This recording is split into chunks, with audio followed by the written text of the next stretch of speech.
Nah, saudara, seperti yang Anda lihat di belakang saya ini, nampak masih terdapat populasi burung di tengah hingar pembangunan kotamu yang kini modern.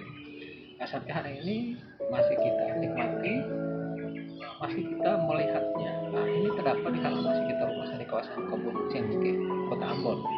Karena kalau kita merawat dan menjaganya, sudah tentunya hari ini dan akan datang pun masih kita nikmatinya.